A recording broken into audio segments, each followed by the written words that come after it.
Sherwin joins us live right now. Sherwin, you shared some of that reaction from conservative media early on, but give us a broader sense of how the announcement is being received across the US.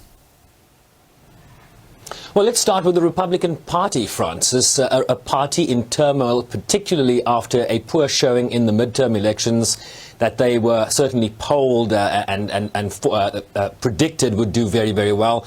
The red wave didn't materialize, and so there's a great deal of concern that the ever-present role of Donald Trump, first losing the 2018 midterm elections 2 years after he swept to victory in 2016, then losing the presidential election in 2020, and of course his oversized role in these midterm elections that are just concluded.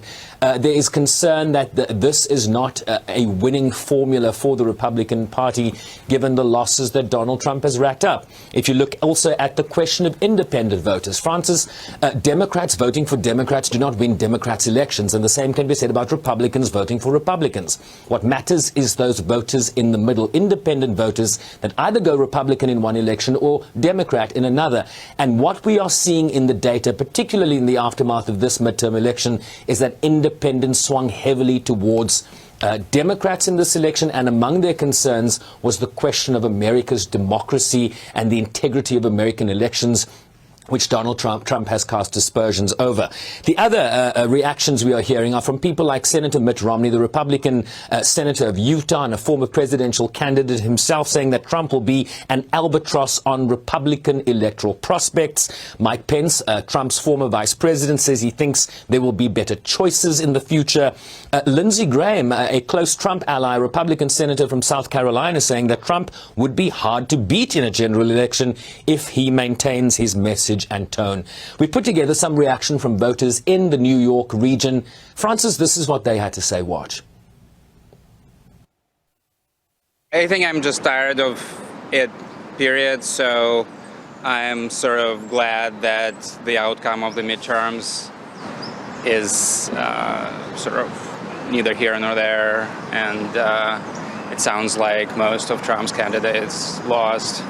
So I think he's not well positioned to announce, a run for the office now. He's an idiot, and his presidency was terrible. He didn't do anything. He's incompetent. He's he was smart. He got lucky by becoming president 4 years ago, and it's outrageous that smart people are electing him, to the office. I think it's a great thing. I think it's a great thing for the economy because things have been very terrible since Biden got in office. So things were really much better with Trump. So I'm glad he's running, and I hope he wins.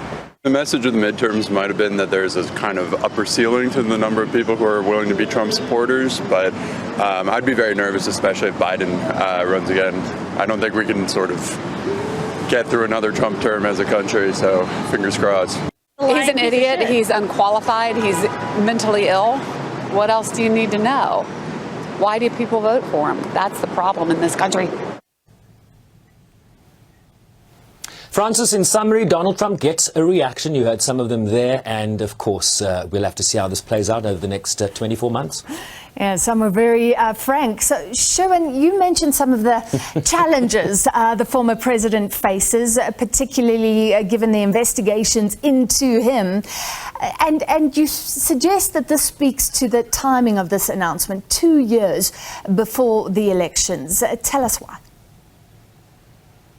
Well, the Republican Party asked Donald Trump not to announce now. Essentially, the midterm elections are not complete. There's still a runoff election for Georgia's outstanding Senate seat between Raphael Warnock and Herschel Walker, the Trump-endorsed former football star. So there's concern that this is going to take away from Republicans being able to draw even in terms of the 50-seat equilibrium that exists currently in the United States Senate. And there's a concern that Donald Trump playing an oversized role now is going to harm Republican chances in attracting that seat. In addition to that, in terms of the timing, Francis, no presidential candidate announces that they're running for president 2 years before an election. There's just too much time in between for the trajectory really to hold. So this is uncharted waters, certainly for a presidential candidate. So we question the timing, right? Why would he announce now? And of course, there's a cloud of legal concern around Donald Trump.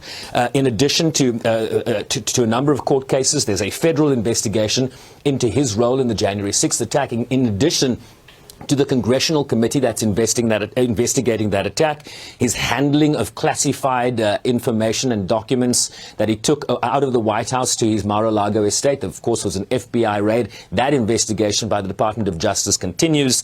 And then his role in, urging the Georgia Secretary of State. There's a telephone recording of him asking the Georgia Secretary of State to find the votes to overturn the election result there in his favor in 2020. And then in addition to that, a criminal and civil investigation being run by the Attorney General, the District Attorney of Manhattan and the Attorney General of New York, looking into allegations of fraud within the Trump organization. So there's a sense that Donald Trump, by announcing yesterday, wants to insulate himself against these investigations. But Francis, here's the kicker. The Justice Department will indict if they believe the evidence is there, whether he's running for president or not. And Sherwin, you said that he was asked not to announce now. I mean, what are the political implications? Because this is coming just as Republicans are poised to win a very slim majority in the House of Representatives. They've lost the Senate. So what does this all mean? Yeah, what role will Donald Trump play in terms of the Republican, the slim majority that the Republicans are likely to get? Of course, that election is not yet, those results are not concluded. They are still a seat shy of the 218 required to have the majority in the House of Representatives, but it looks good.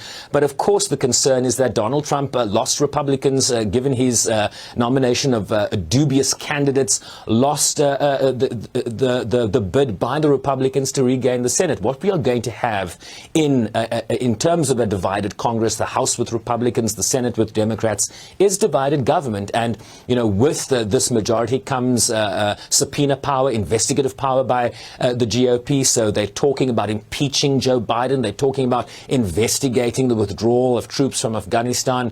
They're talking about investigating his son, Hunter Biden, and his dealings with foreign entities. So expect a great deal of obstruction, in addition to, this very early announcement that Donald Trump is running for the presidency in an election in 2020 that he lost. So a sense of deja vu and trepidation, certainly for many, many Republicans today, Francis.